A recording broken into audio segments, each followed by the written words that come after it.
je vais commencer par déjà par vous dire bonjour. Et donc, nous sommes ravis de vous accueillir ce matin pour parler société à mission. Donc c'est bon, où en est la dynamique aujourd'hui et puis avoir les témoignages de 3 dirigeants de sociétés à mission qui ont passé le cap il y a peu de temps, donc c'est au cours du dernier trimestre 2021. Donc, Caroline Renaud, qui est la fondatrice de Beurdéo, Frédéric Le Rebourg, qui est directeur général de Lobodis, et Francine Réchoux, qui est donc directrice associée de Version Originale. Et je vais même démarrer. Donc, Anne Mollet, je suis directrice générale de la communauté des entreprises à mission, donc qui organise ce webinaire ce matin. Donc, en un mot pour attendre les derniers qui vont arriver. La communauté des entreprises à mission, c'est l'association de référence sur la société à mission, donc, qui rassemble aujourd'hui à peu près un peu plus de 300 membres qui sont des dirigeants de sociétés à mission, des dirigeants d'entreprises en chemin vers la société à mission. Et d'ailleurs, Francine et Caroline peuvent en témoigner parce elles ont adhéré à la communauté au début de leur réflexion sur le sujet. Donc, c'est aussi tout l'intérêt de baigner dans cet écosystème. Et puis, on a aussi des chercheurs et des experts aussi qui nous rejoignent. Et on travaille selon quatre grands axes, on va dire, de travail, que sont justement le fait de partager entre pairs, d'enrichir collectivement ce modèle, cette innovation juridique qui est récente, et aussi donc de faire connaître la société à mission en France et en Europe. On ne pourra pas en parler aujourd'hui, mais je vous conseille de suivre le sujet de très près dans les prochains mois. Et puis aussi, donc, nous formons à la société à mission. Voilà, donc nous allons pouvoir commencer, il est 34. Et encore une fois, être là avec vous ce matin et avec mes trois intervenants. Donc, aujourd'hui, nous sommes rassemblés, donc, pour ma part en tout cas, pour vous parler du 5e baromètre de l'Observatoire des sociétés à mission. Donc, on passe le sujet donc, assez rapidement. Voilà, je vais parler pendant 15 minutes, sachant que n'hésitez pas à poser des questions dans le chat et j'y répondrai à la fin. Et de la même manière, pendant la table ronde, n'hésitez pas à poser vos questions aussi dans le chat. Et normalement, on a 10 minutes de questions-réponses à la fin. Donc, on va vite dans le vif du sujet parce que nous avons un programme très chargé. Donc, la 5e édition du baromètre de l'Observatoire des sociétés à mission, donc c'est 1 an après son lancement. Donc, ça marque aussi le démarrage d'un partenariat qui a été signé ce lundi, donc c'est vraiment très, très récent, avec le Conseil national des greffiers des tribunaux de commerce, et qui va nous permettre d'avoir une vision encore plus exhaustive et fiable de l'ensemble des sociétés, des entreprises qui se transforment, donc qui se transforment en sociétés à mission. Donc, nous sommes ravis de ce partenariat avec le Conseil national des greffiers des tribunaux de commerce. Et puis donc, pour 2021, on va dire que les tendances se poursuivent et démontrent vraiment un ancrage on va dire, solide et équilibré de la société à mission dans le paysage économique français. Et certains trouvent qu'on ne va pas assez vite. Mais en fait, la communauté des entreprises à mission trouve que nous privilégions plutôt l'exigence du modèle à une obsession du volume. Et ça, c'est très important. On préfère vraiment avoir un développement progressif de la société à mission et réellement transformatif plutôt qu'un effet de mode qui serait peu pérenne. Donc, je pense que que nos intervenants reviendront sur le sujet et qu'ils partagent ce point de vue. Donc, le portrait type des sociétés à mission au 31 décembre 2021, nous en sommes à 505 sociétés à mission aujourd'hui. Donc, depuis 2 ans, ce modèle d'entreprise connaît vraiment une progression continue à 2 chiffres, trimestre après trimestre, et ça, c'est plutôt rassurant. Et puis, depuis début 2022, la dynamique se poursuit, parce qu'aujourd'hui, j'ai un scoop, 580 sociétés à mission à date, donc au fin février, 580 sociétés à mission. Donc, avec des entreprises aussi telles que vous connaissez sûrement, telles que BVA, la Banque Postale qui a annoncé avant-hier avoir voté ses nouveaux statuts à l'Assemblée générale, et puis bientôt Arkea au mois de mai. Donc, voilà, quelques-unes de ces entreprises, mais on y reviendra plutôt à la fin. Et donc, du coup, on devrait avoir avec la notoriété croissante, on va dire, de la société à mission, on devrait avoir une intensification de cette tendance positive dans les mois et les années à venir. Alors aujourd'hui, les entreprises à mission, donc quel est leur profil? Comme vous le voyez, les entreprises de moins de 50 salariés constituent aujourd'hui 79% des sociétés à mission en France. Et donc, Francine, Caroline et Frédéric, vous êtes tout à fait représentatifs de ce que sont les sociétés à mission, parce que tous les trois, vous travaillez, vous êtes dirigeants d'entreprises de moins de 50 salariés. Donc, c'est pour ça aussi que nous avons souhaité vous rassembler aujourd'hui, parce que vous savez ça en commun. Et on sait bien que de toute façon, la dynamique économique du tissu économique français, c'est aussi et surtout les petites entreprises. Donc, la dynamique vraiment est toujours portée par les PME, même si la part des ETI et des grandes entreprises se renforce de façon significative en 2021. Donc, celles-ci, elles ont constitué 11% des entreprises devenues à mission en 2021. Pour rappel, c'était 7,5% à fin décembre 2020. Donc, on voit un attrait de plus en plus grand pour ce nouveau modèle d'entreprise de la part des ETI et des grandes entreprises. Et donc aujourd'hui, les ETI grandes entreprises représentent 9% des sociétés à mission. Et à titre de comparaison, les ETI et les grandes entreprises, c'est 0,2% du nombre d'entreprises en France. Donc on est au-delà de la moyenne française, mais pour autant, c'est aussi la société à mission, on le voit, est assez représentative du tissu économique français. Donc, les ETI, dans les grandes entreprises, il n'y en a pas de nouvelles en quatrième trimestre 2021. Par contre, on a compté 7 nouvelles ETI qui ont adopté la qualité de société à mission, dont le groupe Reliance, Expanscience, BDO, les piscines Water-Air, Job Teaser, Restoria, Recrea. Donc, on voit vraiment toute une série d'entreprises de toute la France et dans des secteurs d'activité très variés. Et si on passe à la slide suivante, ce qu'on observe aussi, c'est qu'aujourd'hui, il y a 530 000 salariés qui sont directement concernés par la mission de leur entreprise, c'est-à-dire qu'ils travaillent dans des sociétés ayant effectué leur changement statutaire. Donc, c'est 2 fois et demi plus qu'un an auparavant. Donc là aussi, ça progresse vite. Bon. Il est vrai que les grandes entreprises devenues sociétés à mission en 2021 nous ont aidés à faire monter ce chiffre. Et notamment, je pense au groupe La Poste avec ses 250 000 salariés, et puis Colisée, le groupe Avec et Vivalto Santé notamment. Voilà. Et autre point important dans le portrait des sociétés à mission, 73% d'entre elles ont été créées après 2010. Donc, ce sont plutôt des entreprises récentes. Voilà. Même si, effectivement, il y a un certain nombre d'entreprises, donc 27% des entreprises qui ont été créées avant 2010. Autre point important, qui me semble très important, sur la slide suivante, c'est le rééquilibrage territorial des sociétés à mission. En 2020, fin 2020, les entreprises qui étaient implantées en région représentaient 41% des sociétés à mission. Eh bien, en 2021, la situation s'est inversée. Et dans les nouvelles sociétés à mission de 2021, 54% sont situées en région. Voilà. Et nous avons un digne représentant de la Bretagne parmi nous avec Frédéric. Et les régions qui sont les régions les plus actives, comme vous le voyez sur la carte, c'est la région Auvergne-Rhône-Alpes, et Occitanie, Pays de la Loire et Nouvelle-Aquitaine. Voilà, donc avec une remontée de l'Occitanie et des Pays de la Loire en 2021.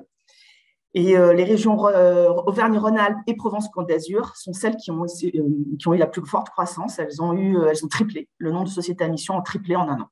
Donc ça aussi, c'est assez intéressant. C'est que la région PACA avait un certain retard l'an dernier et est en train de le rattraper. Donc aujourd'hui, ce qui est primordial de noter, c'est que le développement de la société à mission concerne la totalité des régions françaises, Dromcom comprise. C'est important de le dire. Et donc, en fait, ça montre aussi la bonne appropriation de ce modèle par l'ensemble des acteurs économiques, quelle que soit leur région d'implantation. Enfin, la répartition par secteur d'activité. Bon, ça a peu évolué depuis un an. Le secteur des services prédomine toujours, avec 79% des sociétés à mission en France, mais là aussi, c'est assez représentatif du tissu économique français. Le commerce, c'est 11%, donc avec comme nouvelle société à mission dans le commerce au 4e trimestre, Lobodis, qui est ici présent. Et puis, dans les entreprises industrielles, donc 9,5%, avec par exemple au 4e trimestre, les établissements Cros à Grenoble, BLB Vignoble, Boineau, donc deux, que ce soit dans les vins ou les spiritueux, on a deux nouveaux représentants. Water Air, ce sont des piscines, laboratoires Expansience ou l'eau des chers. Donc, on a aussi une belle diversité en fait dans les secteurs d'activité. Et comme vous le voyez sur la partie droite du graphe, qu'est-ce qui s'est passé donc en 2021, enfin même de manière globale, le secteur de la tech donc garde sa première position, donc il représente aujourd'hui 10% des sociétés à mission. Il est suivi de très près par le secteur de la finance et assurance, qui a été particulièrement actif en 2021. Donc, dans les assurances, on note notamment l'arrivée de Harmonie Mutuelle, du groupe Reliance ou de Wacam comme société à mission. Et puis, dans la finance, notamment Fitrust ou Citizen Capital.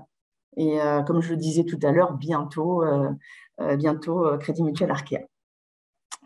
Alors, le secteur de l'immobilier construction, lui aussi a été assez actif avec 23 nouvelles sociétés à mission en 2021, dont Redman, Réalité, le groupe Verrekia ou encore CETI.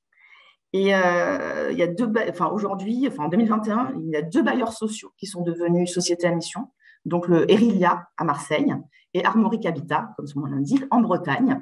Et ce qui est intéressant de noter, c'est que Armoric Habitat est une filiale d'Arkea, justement. Et donc, elle servit un peu de poisson pilote pour l'ensemble du groupe. Et donc Armoric Habitat est devenue société à mission en 2021 et Arkea va annoncer donc passer société à mission lors de leur AG du 10 mai 2022. Et à l'inverse, comme on en parlait tout à l'heure, la Banque Postale vient de passer société à mission le 1er mars, après le groupe La Poste qui lui est passé aux sociétés à mission au T2 2022. Donc, comme quoi, tout est possible dans la relation groupe-filiale. Voilà. Et puis, pour finir, je voulais faire un petit focus sur un sujet qu'on ne trouve pas dans le baromètre. D'ailleurs, j'avais oublié de vous le dire. Donc, le 5e baromètre des sociétés à mission, en fait, vous le retrouvez dès maintenant sur notre site de l'Observatoire des sociétés à mission. Je pense que Anis pourra mettre le lien dans le chat pour le retrouver. Voilà. Et donc, dans ce baromètre, vous ne trouvez pas une information que je vous donne là. C'est une précision en termes d'actionnariat. C'est vrai qu'on parle beaucoup d'actionnariat ces derniers temps. Donc, en fait, aujourd'hui, nous comptons 7 sociétés à mission cotées. Donc, il y a 2 entreprises qui sont passées société à mission en 2020, c'est Danone, et puis une filiale d'un groupe coté. Donc, on peut dire que c'est coté ou pas, mais bon, c'est Perle, donc filiale de Nexity, qui sont tous les 2 passés société à mission en 2020. Et aujourd'hui, donc, il y en a 6 autres qui sont passés société à mission en 2021. Donc, ils sont Voltalia, Obiz, Franken Promry, les agences de Papa, Réalité et le groupe Frey. Donc, Danone reste toujours la seule entreprise du CAC 40 société à mission. Mais pour autant, voilà, on voit se développer en tout cas ce type d'entreprise aussi dans les entreprises cotées. Et puis, au dernier point que je trouve intéressant de noter, c'est sur l'actionnariat public. Donc, La Poste, entreprise du portefeuille de l'État détenue par la Caisse des dépôts, à hauteur de 66%, et l'État, à hauteur de 34%, est passé société à mission en 2021. C'est la seule entreprise du portefeuille de l'État est devenue société à mission. Mais il y a 3 autres entreprises qui sont passées société à mission avec comme actionnaire minoritaire, soit, mais actionnaire quand même, l'État. Donc, je pense à comme l'État ou des EPIC, des établissements publics, industriels, commerciaux ou autres. Je pense notamment à CLS, donc, qui a comme actionnaire à 34% le CNES, donc le Centre national des études spatiales, donc, qui est basé à Toulouse, CLS, et qui est passé société à mission en 2021. Je pense aussi à Civipol, qui est l'opérateur de coopération technique internationale du ministère de l'Intérieur, qui est lui à 40%, l'État est actionnaire à 40%. Et puis le dernier, le petit nouveau, on va dire, mais qui est sur un modèle très, très intéressant, et on va en parler la prochaine fois. Donc, il s'agit d'une entreprise qui est passée société à mission début 2022. C'est Audubal Languedoc, qui est la première CEMOP, donc c'est une SEM à opération particulière, délégataire de services publics sur l'eau. qui vient de passer société à mission aussi et qui a 40% de son actionnariat qui est détenu par des collectivités locales. Donc, en fait, voilà, je voulais mentionner cela parce que je trouve que c'était assez intéressant. Donc, on retrouve vraiment tout type d'entreprises au sein des sociétés à mission. Et puis, si on fait une ouverture pour demain sur des types d'entreprises dont on parle souvent, qui sont les startups et notamment nos licornes, en fait, elles devraient aussi arriver dans le paysage des sociétés à mission parce qu'il y a 3 d'entre elles ont annoncé qu'elles travaillaient sur leur mission, à savoir Swile, Vestiaire Collective et Doctolib. Voilà, donc ça ouvre des perspectives pour les années à venir. Et en tout cas, il est clair que la société à mission, de par la diversité des acteurs qui l'adoptent, montre bien sa robustesse et sa représentativité au sein du tissu économique français. Et sur ce, je suis complètement dans les temps. Et j'ai le plaisir de laisser la parole. Donc, je vous remercie déjà. Je reste là, bien entendu. Je répondrai à vos questions à la fin. Et je laisse la parole à Francine pour la deuxième partie de ce webinaire et pour la table ronde. Merci Anne. Alors, au nom aussi de Caroline et de Frédéric, je vous dis à quel point nous sommes ravis d'apporter ce témoignage et d'avoir ce temps de partage, puisque c'est bien ça l'esprit aussi, hein, c'est de créer une émulation parce que nous partageons aussi ce que nous avons vécu. Donc, nous passons des chiffres, même si tu as évoqué aussi pas mal d'histoires, au réel. Que s'est-il passé pour nous trois? Et pour nous trois, j'ai envie de dire surtout pour nos 3 organisations l'année dernière. C'est ça que nous allons partager avec vous. Alors, il y a d'abord ce qui nous relie tous les 3. Ce qui nous relie, c'est un certain nombre de convictions. La première des convictions, bien sûr, c'est aussi sans doute pour cette raison que vous êtes là, c'est que la performance financière n'est plus l'alpha et l'oméga de la réussite. La performance sociétale l'est au moins tout autant. Et quand je dis sociétale, ça concerne autant l'externe que l'interne. Ça, c'est la première conviction que nous partageons fortement et que nous avions déjà, j'ai envie de dire, avant de devenir entreprise à mission. La deuxième, c'est que chaque entreprise pour nous, mais chaque individu aussi, porte en lui énormément de ressources et des ressources d'une puissance inouïe pour répondre à tous les défis de la société, à la fois avec responsabilité, à la fois avec rigueur, avec générosité et avec aussi humanisme. De contribuer au bien commun, oui, c'est bien aussi ce que nous partageons. Ce que nous partageons enfin, c'est que nous avons voulu que la conviction, qui pouvait être éthérée, que la conviction devienne réelle et qu'elle soit incarnée, d'où des chemins que nous avons empruntés, chemins de transformation. Ça, c'est ce qui nous lie. Ce qui nous différencie, et c'est en ça qu'on est très représentatif aussi de la richesse, de la diversité de la communauté des entreprises à mission, c'est à la fois les secteurs d'activité qui sont les nôtres, c'est aussi les tailles de nos entreprises, et c'est l'objet aussi, et c'est ce que nous allons découvrir. Alors, ça me donne l'occasion de présenter très succinctement mes 2 acolytes, à savoir Caroline Renaud. Caroline Renaud, elle est la fondatrice et la CEO de Birdeo. Bonjour. Birdeo, c'est un cabinet de recrutement et de chasse de tête, spécialisé plus particulièrement dans les métiers à impact, et pas seulement en France, mais bien au-delà. Je pourrais en dire beaucoup plus, mais je te laisserai le faire, Caroline. Tout à fait. Merci, Francine. Birdeo est née en 2010, donc elle fait partie de ces organisations qui sont plus récentes. Et Birdeo, aujourd'hui, a 10 salariés. Et la date du vote, c'était le 19 novembre 2021. Voilà pour Caroline Renaud et Birdeo en particulier, puisque l'aventure n'est pas une aventure solitaire. Frédéric Lerebourg, Frédéric Lerebourg, donc DG de Lobodis. Lobodis, j'adore dire ce qu'est Lobodis, caféologue et torréfacteur. Ce n'est pas rien quand même. Donc, c'est la Bretagne qui est là. La Bretagne, et avec Lobodis, c'est 34 salariés qui sont entrés dans la démarche de société à mission.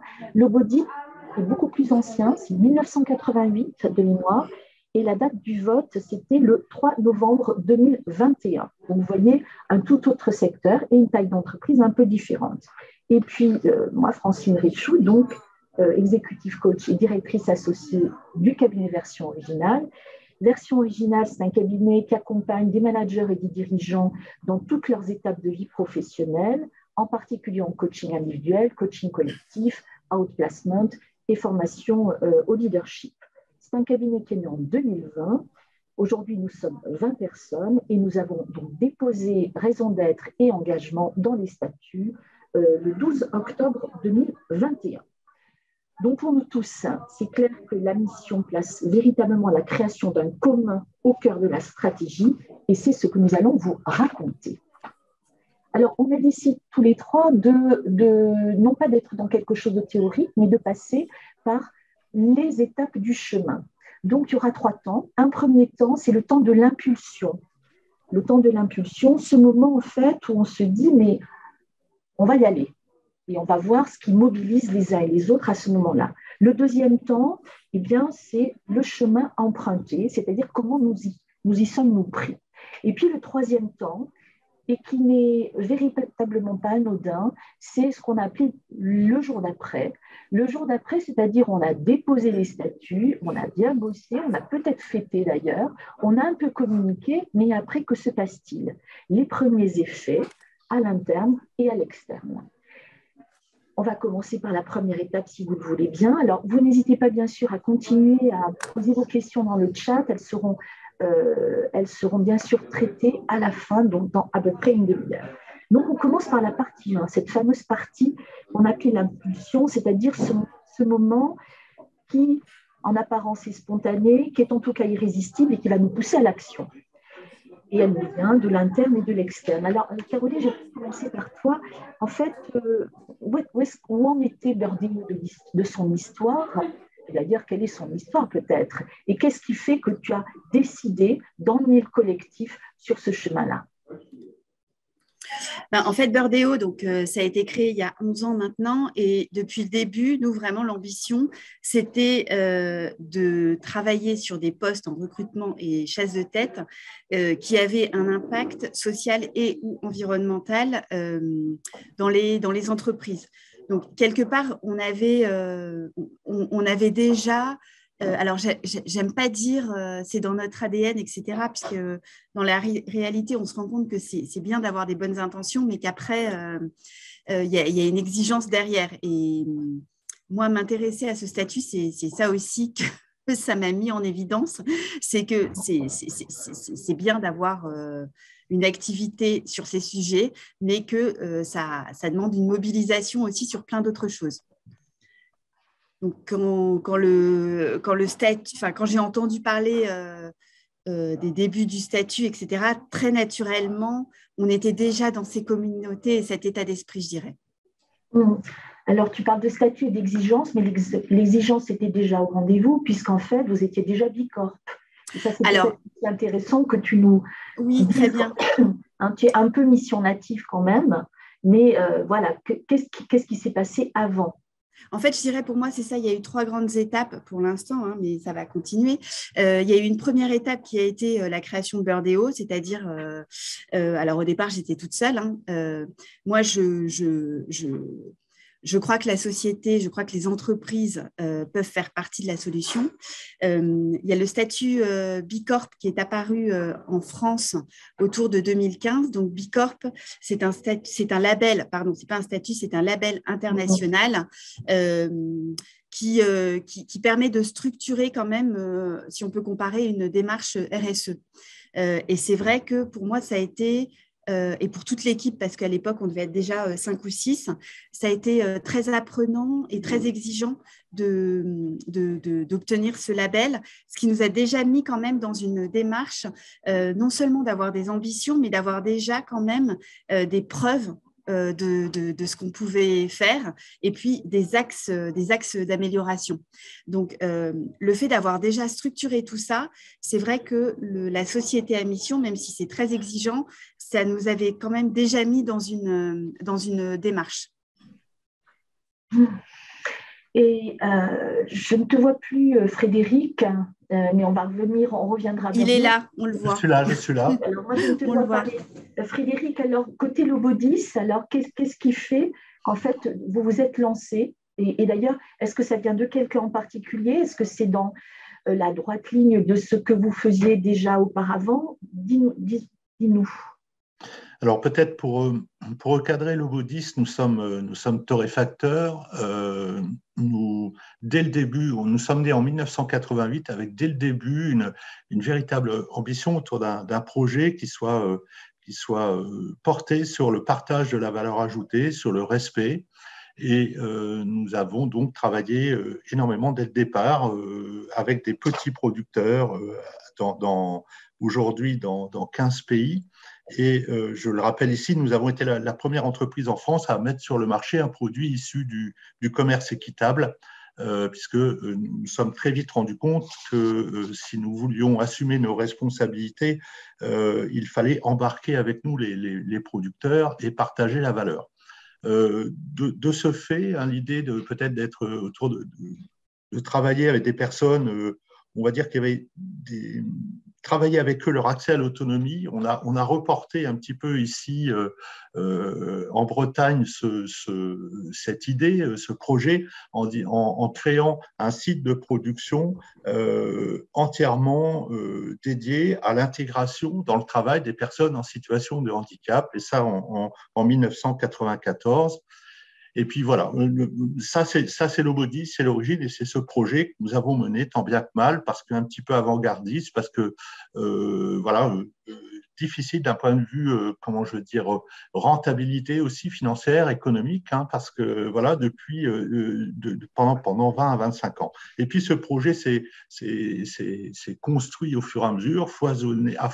Les idées ont foisonné, l'empreinte environnementale est venue s'additionner un petit peu à notre démarche, et tout ça a donné lieu à la mise en œuvre en 2015 à poser notre responsabilité sociétale dans une véritable démarche structurée autour de la norme ISO 26000 et à poser réellement notre responsabilité dans une vision à 360 degrés de l'activité de l'entreprise et de ses impacts.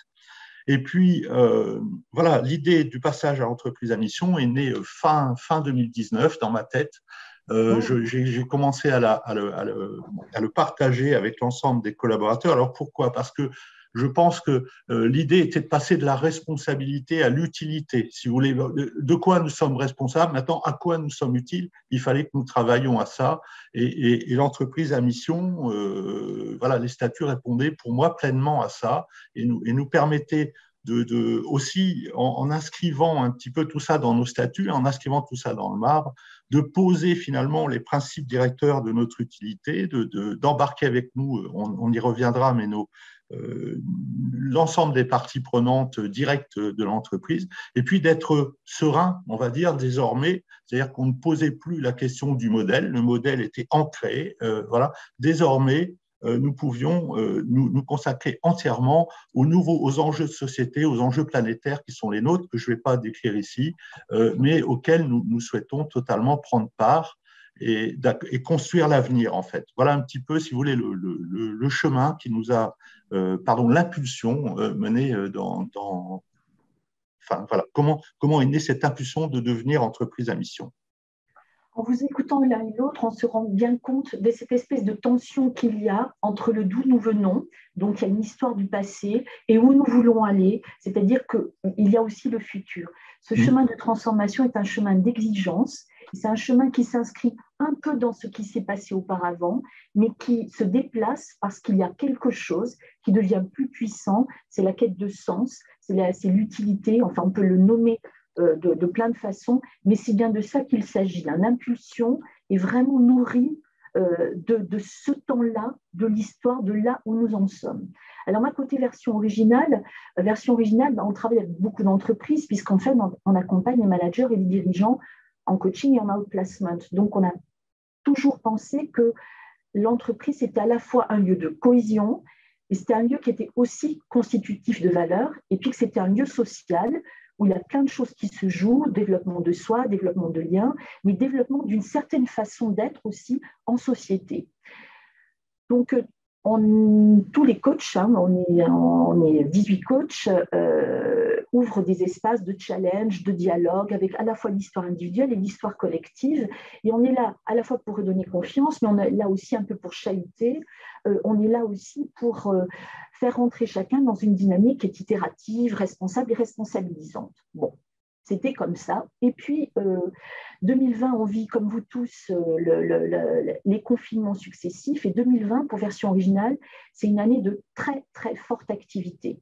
Mais véritablement, beaucoup de gens coachés ont besoin d'encore un peu plus de séances. Les gens qui sont en outplacement, c'est-à-dire en transition, en recherche, sont extrêmement angoissés. Les entreprises ont besoin de favoriser l'engagement, donc nous demandent beaucoup, beaucoup de choses. Et on produit, on est présent. Mais l'équipe, fin 2020, est à la fois extrêmement fière de ce qu'elle a fait, mais totalement épuisée et surtout n'a plus de boussole. C'est-à-dire qui sommes-nous, que voulons-nous faire, quelles réponses avons-nous envie d'apporter et quelles paroles voulons-nous porter. Donc, début janvier 2021, on a un séminaire d'équipe.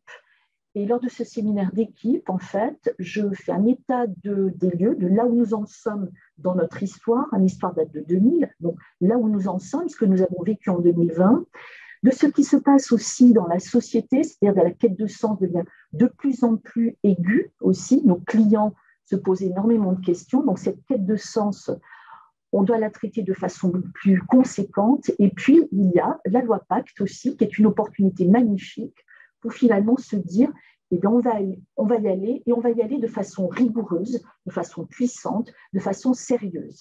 Il y a eu un engouement lors de ce séminaire absolu, et c'est comme ça qu'on s'est engagé. Donc, c'est bien venu à la fois d'une histoire qui est une histoire aussi de vie du collectif, mais c'est venu aussi beaucoup de ce que la société aussi nous demandait ou ce que la société portait en termes de problématiques ou de quêtes. Donc voilà, l'impulsion, on l'entend bien, elle arrive à un moment donné de l'histoire, elle est fertilisée par tout ce qu'il se passe dans le monde et au sein de l'organisation. Donc, parties prenantes internes et parties prenantes externes sont absolument essentielles dans ce moment-là. C'est la partie 1 de l'impulsion. Donc, on a décidé à ce moment-là d'y aller. On avait toutes les raisons, tous les trois, d'y aller et de commencer à repenser notre place au sein de la société, notre contribution. Alors, on arrive à la deuxième étape. Une fois qu'on a décidé d'y aller, eh bien, on s'est lancé. Et c'est la partie de l'engagement dans le chemin. Alors là aussi, nous avons eu des modes opératoires, les uns et les autres, très différents. Frédéric, tu veux reprendre d'ailleurs, parce que comment vous vous y êtes pris pour vous engager dans ce chemin, c'est-à-dire pour passer de l'impulsion finalement à la pratique, alors même qu'il y a plein de tensions à l'œuvre. Il y avait déjà des choses existantes, mais il y a une voie concrète à emprunter. Alors, oui, alors très concrètement, l'idée a germé dans ma tête, mais je l'ai tout de suite partagée, en fait, assez vite avec le comité RSE dans notre entreprise. Donc, il y avait un comité RSE déjà. Oui, voilà. Voilà. Ce que j'essaie d'expliquer tout à l'heure, j'avais déjà structuré avec une démarche sociétale assez structurée, assez organisée dans l'entreprise. Donc, très vite, je l'ai partagé avec le comité RSE et très vite aussi avec l'ensemble, j'en ai fait part dans le cadre d'un séminaire à l'ensemble du personnel sur l'idée. Voilà, sur l'idée, on va partager ensemble, on va essayer de monter en connaissance autour de ce qu'est une entreprise à mission. Et derrière, on va constituer un groupe de travail représentatif de l'ensemble des salariés de l'entreprise.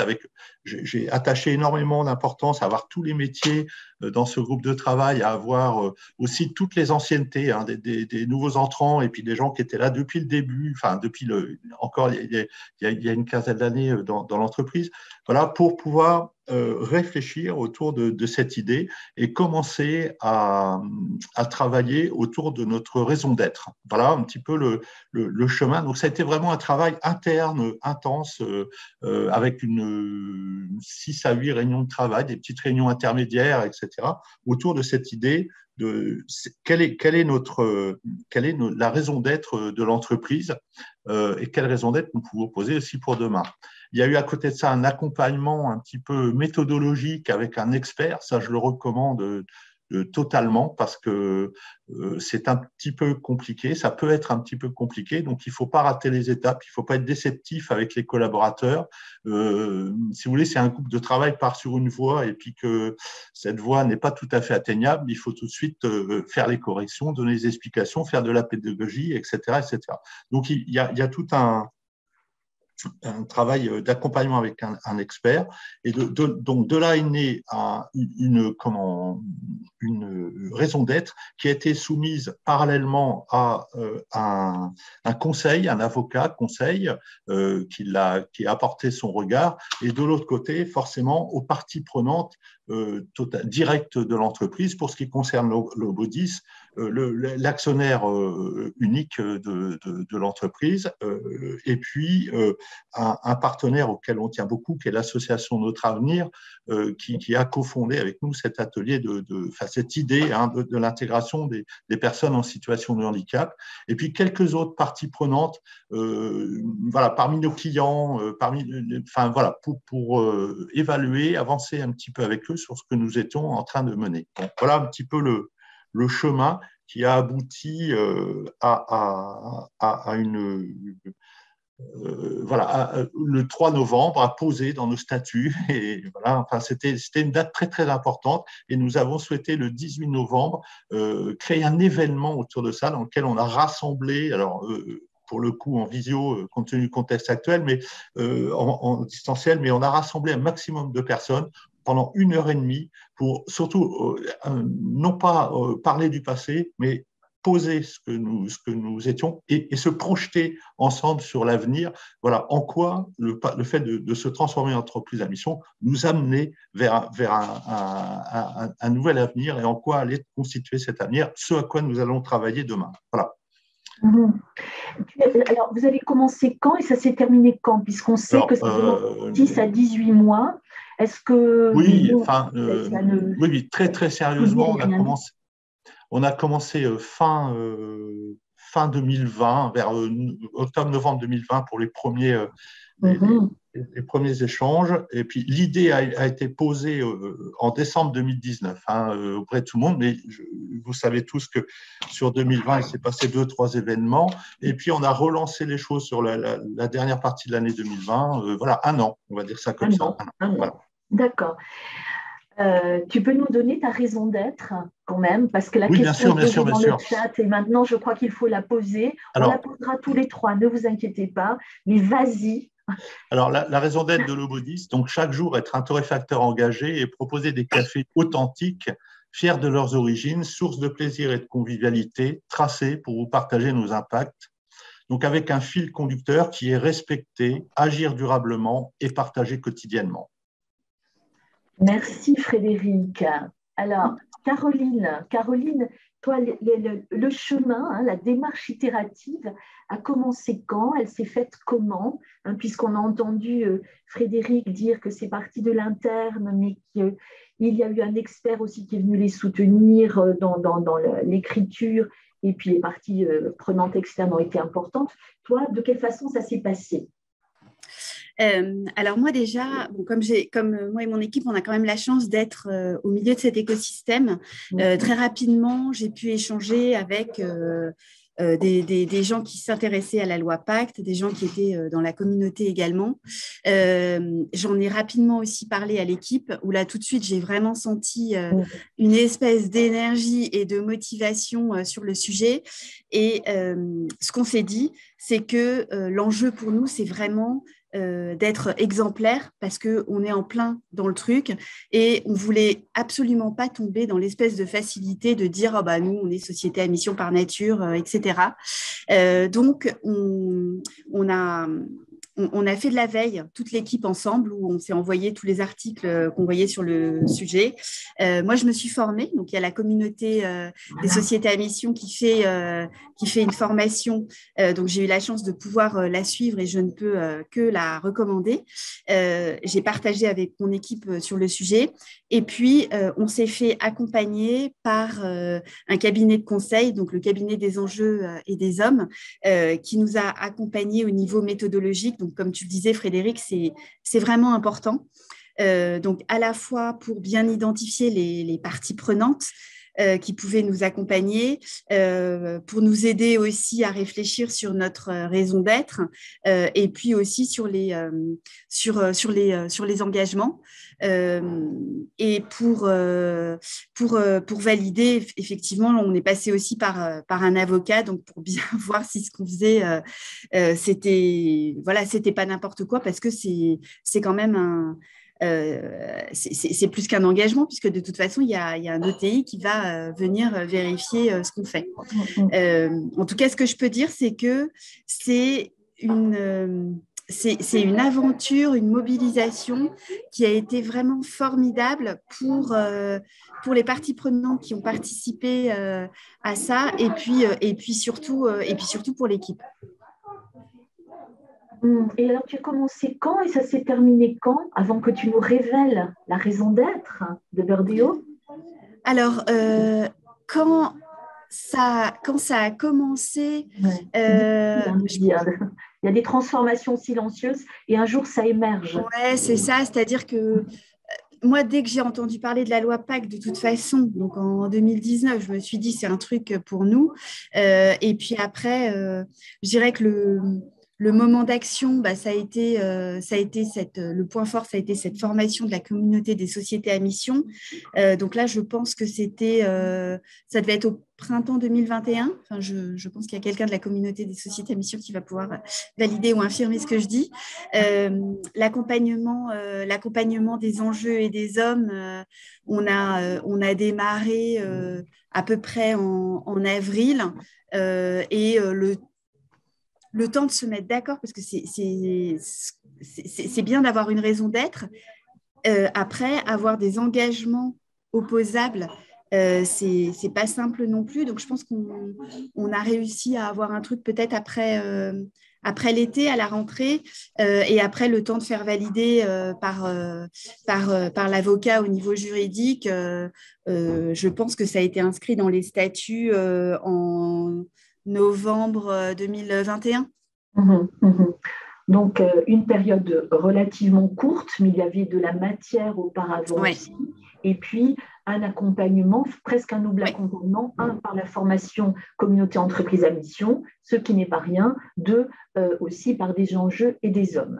Tout à fait. Alors, cette raison d'être, tu nous la révèles?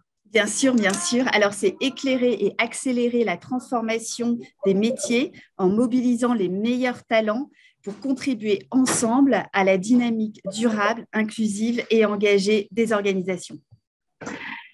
Alors, savourer, chaque mot est important. Je vous assure, pour ceux qui sont en train de s'engager, ceux qui se demandent, vous l'avez entendu dans la raison d'être de l'Obodis, vous l'entendez à nouveau dans la raison d'être de Burdeo, chaque terme est pesé parce que derrière, il y a des engagements, et chaque aussi terme est en lien complètement avec le cœur de métier, donc vous n'avez pas du tout entendu les mêmes termes chez l'Obodis et chez Burdeo, et vous n'allez pas entendre la même chose chez Version Originale. Donc c'est totalement singulier, donc une même conviction, mais une singularité qui est essentielle. Alors, du côté, merci Caroline. Alors, du côté de Version Originale, je vous ai dit gros séminaire en janvier, séminaire d'équipe. On a démarré en février et on a terminé l'écriture de la raison d'être et des engagements en juillet. Alors, mais vous avez bien entendu que le dépôt dans les statuts ne s'est fait qu'en octobre. Parce que patatras, en juillet, changement d'actionnaire, nous sommes rachetés. Donc, nouvelle gouvernance. Donc, il a fallu aller expliquer, et ça a été un moment extrêmement intéressant, aller expliquer à la fois la démarche, ce qui était une façon d'expliquer la culture de l'organisation, l'histoire de l'organisation, une façon d'expliquer aussi ce qui s'était passé entre février et juillet, où bien évidemment il n'y a pas eu d'entre-soi, mais les parties prenantes externes et beaucoup de membres de la communauté d'entreprises à mission ont été plus que soutenants. Donc, il a fallu expliquer tout ça. Nous avons été challengés à nouveau et c'est ce qui fait que nous avons déposé en octobre. Mais ça a été sur une période courte et ça a été extrêmement structuré. Alors, nous ne sommes pas passés ni par des cabinets ni par des experts. Mais nous avions un collectif de parties prenantes et je ne cacherai pas que Caroline était nos parties prenantes, donc elle nous a bien challengés, et qu'Anne Mollet était aussi une de nos parties prenantes externes. Donc en fait, quand je dis nous n'avons pas fait appel à un cabinet conseil, nous avons fait appel quand même à des expertises exceptionnelles et j'en profite pour les remercier. Donc, nous l'avons fait de la façon suivante. Nous souhaitions que tout le monde soit impliqué. Donc, nous avons demandé à chacun d'entre eux d'écrire ce qu'on appelle un ikigai. Chaque membre de l'équipe a écrit ce qu'on appelle un ikigai, c'est-à-dire finalement une raison d'être autour de ce que, de mon point de vue, VO aime bien faire, ce que, de mon point de vue, version originale a comme type de compétences, etc., ce dont le monde a besoin, et donc ce pourquoi version originale, en conséquence, doit être reconnue, ce que version originale peut apporter en termes de contribution. Ces 19 ikigai ont été travaillés, ils nous ont donné une matière qui était assez incroyable et c'est ainsi qu'après on a commencé à itérer en ayant rencontré à 5 reprises aussi nos parties prenantes externes. Donc, modalité opératoire qui est assez différente. Moi, je dois dire que je conduisais ce projet-là et que j'ai trouvé des ressources véritablement exceptionnelles dans les livrables des groupes de travail qui existent au sein de la communauté des entreprises à mission. 2 en particulier ont été extrêmement intéressants pour moi. Un qui concerne le management des entreprises à mission, vous trouvez tout ça sur site. Et le deuxième, c'est les fameux 100 jours après le dépôt de statut, qui va être notre étape 3, parce que ça a été extrêmement éclairant. Alors, raison d'être, je vais en finir avec ça, raison d'être de version originale, c'est de permettre à chacun de trouver durablement sa juste place en étant source d'impact positif pour soi et pour les organisations. Et nous mettons par nos accompagnements, nous réconcilions performance, humanité et responsabilité sociétale. Là aussi, tout a été pesé, tout a été challengé par nos parties prenantes internes, par nos parties prenantes externes et par nos 2 gouvernances, celle d'avant et celle d'aujourd'hui. Une fois qu'on a dit ça, donc nous avons tous déposé entre octobre et novembre et nous rentrons dans l'étape 3 qu'on a appelée le jour d'après parce que ce n'est pas rien. Le jour d'après. Alors, je vous le disais, il y a vraiment un groupe de travail qui a fait un travail très, très intéressant sur ce fameux jour d'après, c'est-à-dire qu'on a acquis le statut de société à mission, la qualité de société à mission. On a fêté ça en interne, on l'a peut-être fêté aussi à l'externe, on a communiqué là-dessus, on reçoit tous des messages de félicitations, des messages aussi qui disent ben, ça ne nous étonne pas, c'est formidable, etc. Très bien. Et puis, il y a des choses différentes qui se passent. Des choses différentes, et c'est de ça dont on va parler, mais je vous dis bien, je vous renvoie au livrable aussi, que vous trouverez sur la communauté de la société à mission, sur les fameux 100 jours. Alors, pour toi, Caroline, qu'est-ce qui s'est passé? Et d'ailleurs, est-ce qu'il y a peut-être déjà des effets? Alors oui, c'est quand même très transformatif. Alors moi, je ne peux pas dire que ça s'est passé le jour où on a signé les statuts parce que ça a démarré avant. Alors avant de démarrer, je voudrais donner 2 phrases que j'ai appris en formation avec la communauté des sociétés à mission. C'est qu'en fait, la mission, elle agit comme une boussole. Elle est carrément au-dessus de la stratégie de l'entreprise. Et ça, c'est hyper important. Et la deuxième chose, c'est que, en gros, si tout est clair, c'est que plus on réalise sa mission, plus on fait du chiffre d'affaires. Voilà. Donc après, les transformations pour nous, tu m'avais demandé, Francine, quand on a préparé le webinaire, quel est le mot le plus important dans notre raison d'être. Et nous, c'est vraiment le terme éclairé. Et en fait, quand on était en train de cheminer sur notre raison d'être, on s'est aperçu qu'il y avait une partie de notre activité, donc une partie importante, hein, puisqu'en 2019, c'était 30% de notre chiffre d'affaires.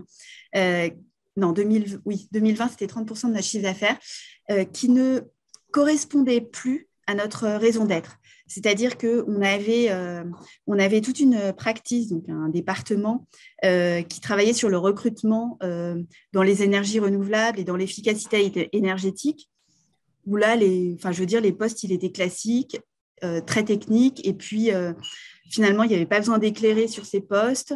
Nos clients n'avaient pas d'ambition transformative, nos candidats non plus. Donc, on a fait le choix d'abandonner cette partie. Alors, je voudrais quand même dire qu'on a pu le faire parce qu'on est une petite structure, on est agile. Et en plus, comme vous avez dû le noter, les sujets de sustainability, ils sont vraiment prégnants partout. Et moi, quand j'ai démarré, il y avait à peine un marché. Donc, pour moi et pour l'équipe, c'était facile. Enfin, c'était facile, c'est toujours un peu douloureux, mais on a pu se permettre de se dire, eh bien, on stoppe 30% de notre activité et on l'a vraiment fait, c'est-à-dire qu'on a appelé tous nos clients pour leur dire, écoutez, on arrête. On a appelé nos candidats pour leur dire on arrête. Et puis, il y a une personne qui, dans l'équipe, ne se sentait plus totalement en accord avec cette mission. Donc, on a organisé ensemble son départ. Donc, ça a été quand même le truc très transformatif. Et puis, pour la suite, si je reviens toujours sur ce mot éclairé, ce qu'on s'est dit, c'est que aujourd'hui, la sustainability, le développement durable, c'est presque un truc qui devient mainstream, donc qui devient classique, entre guillemets, pardon pour le jargon. Donc, comment on fait, où est-ce qu'on pourrait être le plus utile et aller plus loin? Et on s'est dit, maintenant, ça se passe au niveau des comités de direction, au niveau des comités exécutifs, c'est-à-dire qu'il faut des directeurs de l'engagement, mais il faut aussi des directeurs financiers qui aient cette composante sustainability. Donc, on a par exemple sorti un livre blanc la semaine dernière sur les nouveaux métiers de la sustainability pour continuer à éclairer. Et puis maintenant, on essaye aussi, on a créé une practice spécifique pour les comités exécutifs sur les métiers plus classiques pour continuer à participer à la transformation. Merci déjà de ces premiers signes de transformation. Le temps passe, il est 9h24. Frédéric, nous allons faire court, toi et moi, pour laisser de la place aux questions. Frédéric, pour toi, ce jour d'après, quels en sont les indicateurs? Et c'est vrai, ce qu'on s'était dit avec Caroline, c'est qu'il y a certainement un mot dans la raison d'être qui finalement impacte aussi le temps d'après. Alors oui, dans la raison d'être, ou dans l'esprit d'ailleurs, agir durablement. Donc, ok, très bien. Comment désormais on met ça en place? D'abord, je rappelle aussi que la première chose à faire, c'est mettre en place un comité de mission. Et ce comité de mission, on doit d'abord s'interroger sur les personnes qui vont constituer ce comité de mission, les recruter quelque part, si je peux me permettre, et leur demander de rejoindre ce comité de mission, le constituer pour les personnes externes à l'entreprise, peut-être créer des moments d'immersion dans l'entreprise pour pouvoir vraiment s'imprégner du projet afin de pouvoir être vraiment efficace dans le comité de mission. Et pour ce qui concerne le Baudis, nous allons nous réunir, le comité de mission, le premier comité de mission se réunira le 22 mars, dans l'entreprise. Le deuxième point, c'est effectivement continuer à essayer de mettre en face des principes directeurs des plans d'action. Et pour ça, deux axes. Donc d'abord, on continue dans notre démarche d'amélioration continue qui est liée à la responsabilité sociétale de l'entreprise, mais aussi on va mettre en place un plan de formation interne, l'idée étant de se préparer avec peut-être des nouveaux outils, des nouvelles approches pour définir le body à horizon 10 ans. L'idée n'est pas d'aller plus loin, mais à horizon 10 ans, voilà les transformations que nous allons devoir faire en termes énergétiques, en termes, etc.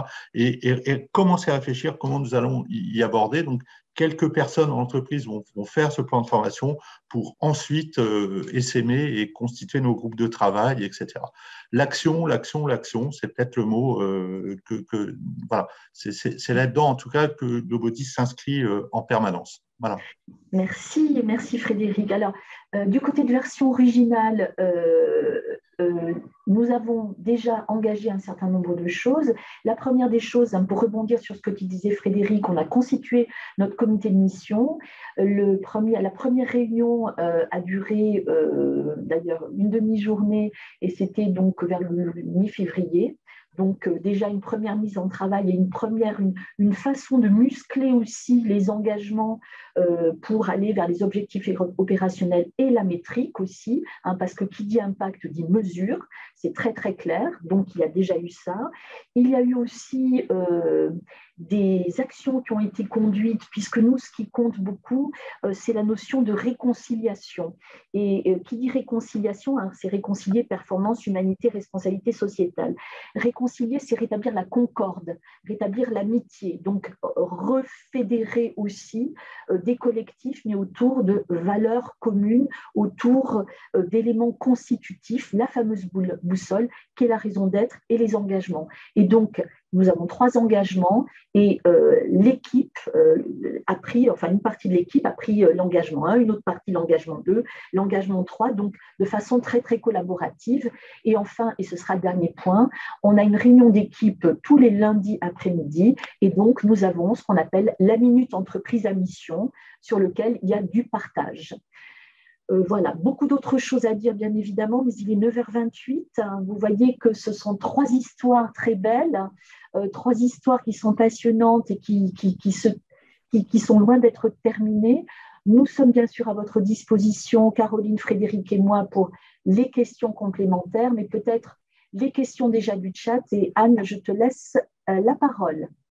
Merci à tous les 3. Donc, beaucoup de questions, donc je vais essayer de faire court. Pour répondre à une question qui est revenue à plusieurs reprises sur qui peut devenir société à mission, donc toutes les entreprises gérées par le Code du commerce, donc, et ainsi que par extension les coopératives et les mutuelles. Voilà. Donc, parce que la question se posait sur l'ESS à mission, et oui, il y en a de plus en plus. Et d'ailleurs, un certain nombre de nos membres qui sont à la fois, qui relèvent de l'ESS, donc de l'économie sociale et solidaire, et qui sont devenus sociétés à mission, souhaitent travailler sur le sujet. Donc, on va lancer un groupe de travail avec nos membres sur la complémentarité entre mission et ESS. 2-3 questions aussi, je vais faire court, sur comment en fait ça s'ancre, comment la mission s'ancre dans la réalité, le quotidien de l'entreprise, et puis aussi comment éviter le mission washing. Donc en fait, la loi a bien prévu les choses parce qu'elle a prévu un double contrôle, donc par un organisme, par une vérification par un organisme tiers indépendant, donc qui a lieu tous les 2 ou 3 ans selon la taille de l'entreprise. Et donc nous avons là aussi on a finalisé, on va dire, un pré-programme, on va dire, pour les OTI pour réaliser leur vérification de mission. Donc, on devrait publier d'ici 2 à 3 semaines et sur lesquels on a travaillé avec nos membres qui ont réalisé des audits à blanc, ainsi qu'avec l'ensemble, on contribue aussi l'ensemble des OTI qui ont reçu leur recevabilité de la part du COFRAC, donc qui sont amenés à faire des audits de mission. Le plus transformatif aussi, c'est dans le terme de gouvernance. Donc, gouvernance est mise en place donc, par le comité de mission. Alors, vous allez me dire, oui, mais les petites entreprises, elles, n'ont pas l'obligation de mettre en place un comité de mission. Eh bien, je vais vous laisser en 2 secondes la parole, effectivement, sur le sujet, parce que le comité de mission, là aussi, est un garde-fou contre le mission washing, et c'est vraiment un nouvel organe de gouvernance au sein des entreprises qui vient travailler sur ces composantes et qui est justement composé de salariés, de parties prenantes externes, d'actionnaires. Et donc, du coup, peut-être là-dessus, tous les 3 d'ailleurs, vous êtes des entreprises de moins de 50 collaborateurs. Tous les 3, vous n'étiez pas obligés de mettre en place un comité de mission et tous les 3, vous l'avez fait. Qui veut prendre la parole sur le sujet ? Caroline, tu veux y aller? Oui, moi je veux juste dire rapidement qu'un comité de mission, c'est quand même quelque chose de très précieux et que c'est pas obligatoire, mais devenir société à mission sans comité de mission, ça n'a presque aucun intérêt. Moi, je tiens beaucoup à l'idée d'avoir la multiplicité des organes de gouvernance dans l'entreprise, avec des regards qui peuvent être différents, mais qui convergent tous vers les principes directeurs qui ont été posés. Voilà, donc c'est pour moi absolument premier. Et puis, voilà, on n'a pas, il faut se faire. L'idée aussi du comité de mission, c'est un petit peu peut-être utiliser un mot trivial, mais de se faire challenger aussi. Et c'est bien ça le projet. Sinon, il n'y a pas de sel. Hein, voilà. Hein, donc, et c'est de là dont les idées nouvelles émergent aussi. Voilà. Alors, voilà, même chose sans discussion. Même chose pour version originale. Hein, c'est vraiment le comité de mission, c'est vraiment la fenêtre ouverte vers le monde. Mais nous ne voulions pas une fenêtre ouverte. Nous, ça a été une porte-fenêtre. On a tout ouvert. Voilà. Donc, on a à la fois des salariés, bien sûr des actionnaires, des parties prenantes externes et un enseignant-chercheur aussi, hein, qui est très impliqué et qui apporte d'ailleurs une façon de questionner ce que nous avons écrit, ce que nous nous proposons de faire, qui est extrêmement pertinente. Donc, c'était indispensable. On a bien un manager de mission, mais on a surtout un comité de mission. Et puis, on en ressort, mais extrêmement nourri, quoi. Donc, ne nous en passons pas, ne vous en passez pas. Une autre question aussi qui est revenue à plusieurs reprises sur l'actionnariat, donc votre actionnariat justement. Donc je crois que vous êtes tous les trois dans des situations un peu différentes. Donc ça montre aussi la diversité des profils des entreprises qui peuvent devenir sociétés à mission. Là encore, c'est difficile parce que ce sont des questions extrêmement importantes et on aimerait passer plus de temps. Donc si chacun d'entre vous pouvait expliquer déjà votre actionnariat et comment ça s'est passé avec vos actionnaires, vos actionnaires. Hormis Caroline, je crois, tu es toi seul actionnaire de ton entreprise. Oui, c'est ça. Moi, c'est très rapide. Hein. Je suis seule actionnaire, donc ça a été très facile. Pour ce qui me concerne, l'actionnaire principal de Lobody, c'est une famille, enfin principal et unique d'ailleurs, c'est une famille. Donc, disons que ça a été très simple, hein, c'est des échanges avec eux, et voilà, ça a été très vite en fait. Hein. Ils ont très vite été convaincus vous savez, on a un rôle particulier dans ce groupe familial, Lobody, c'est un rôle particulier à jouer, c'est celui un peu d'éclaireur peut-être dont on parlait tout à l'heure, ou de celui qui va explorer des voies qui vont être peut-être prolixes pour d'autres entreprises demain appartenant à ce groupe. Donc voilà, on est dans la droite ligne de tout ça. Et là, ça n'a pas été du tout compliqué de les convaincre. Voilà. Alors, moi, vous avez entendu version originale, il y a eu un changement d'actionnariat. Donc, les actionnaires donc, historiques qui étaient là depuis plus de 20 ans, donc étaient bien sûr présents au moment où nous avons lancé et étaient extrêmement enthousiastes. Et puis, donc, les repreneurs que nous avons pu choisir d'ailleurs, en tant qu'associés, on a pu choisir, on avait 3 repreneurs possibles. On a choisi Lawrence et Hamilton. On avait parler avec eux justement de ce chemin sur lequel on a été engagé. Et alors, il n'y a eu aucune entrave, il y a eu juste des questions, de l'enrichissement. Il y a même eu un moment qui a été assez troublant, puisqu'il se disait, mais pourquoi version originale passerait d'abord entreprise à mission? Ce serait peut-être intéressant que ce soit le groupe Lawrence Hamilton qui passe. Donc là, on a eu un petit moment aussi de fermeté en disant qu'en fait, c'était en lien avec l'histoire et le futur de version originale. Donc, non, vraiment des relations très saines et très porteuses.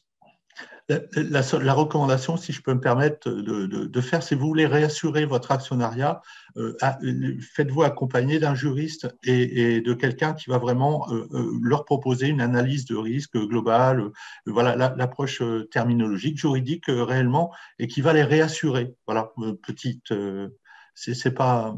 c'est carrément obligatoire, me semble-t-il. Merci. Alors, je vois des questions aussi liées à cela, sur est-ce qu'on peut devenir société à mission quand on est une filiale et pas le groupe. Francine en est l'exemple. Je vous parlais tout à l'heure de Armoric Habitat qui est devenue société à mission avant Arkea. On peut parler de Mirova du groupe Natexis. On peut parler de Ecofi Investissement chez le Crédit Coopératif. Il y a plein d'exemples de ce type-là. Et Et puis aussi quand on est sur des groupes internationaux.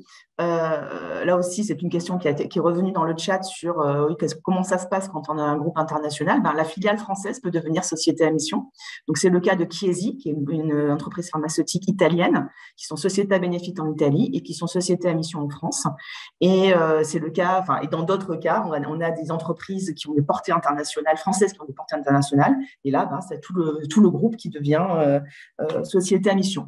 Et je vous ai mis dans le chat justement le plaidoyer. On travaille actuellement pour porter la voix des entreprises à mission au niveau européen, notamment avec nos amis italiens. Et donc, ça va être un des sujets qui va nous animer en 2022, justement, pour créer un vrai modèle d'entreprise européenne engagée. Voilà. Et sur ce sujet-là, voilà. Aussi question pour Caroline, toi qui es à la fois société à mission et Bicorp, est-ce que ce n'est pas redondant et quelle est la complémentarité entre les deux approches? Alors, c'est absolument pas redondant.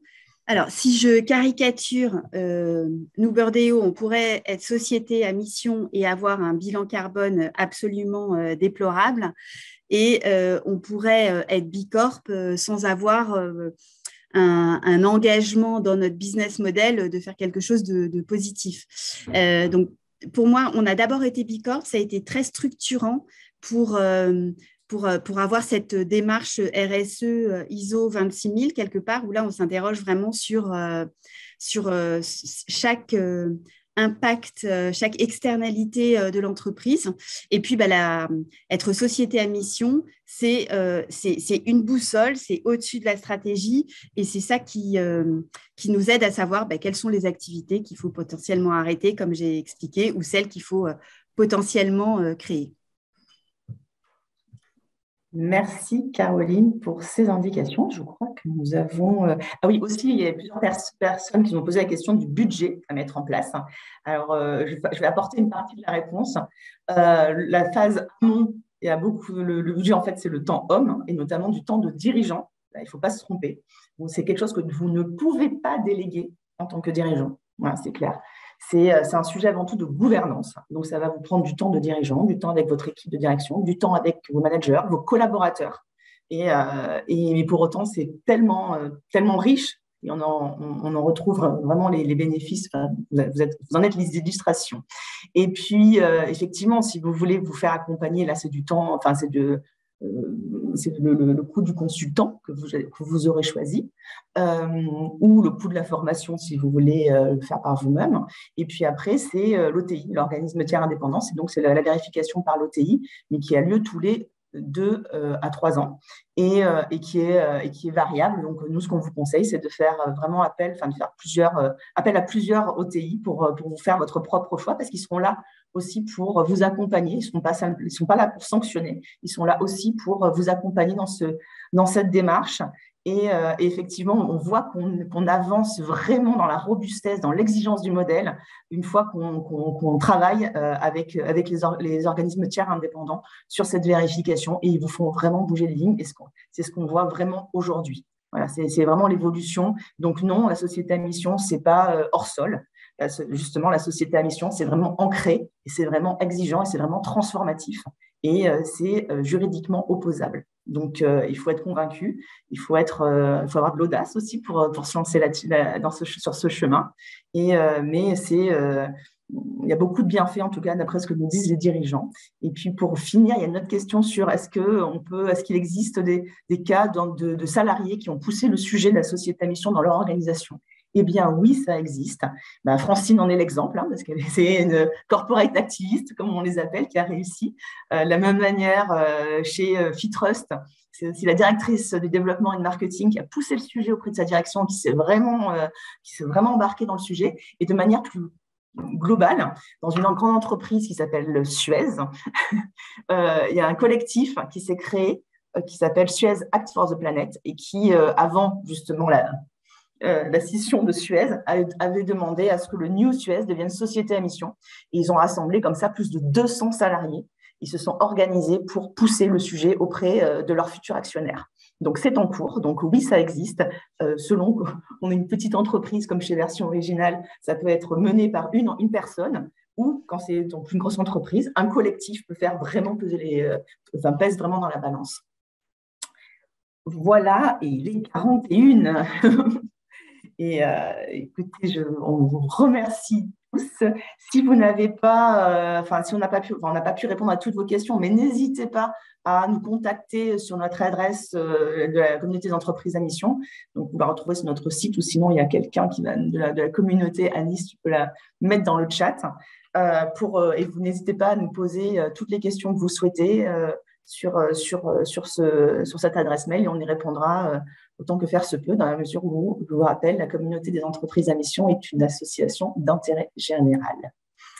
Voilà, merci à tous.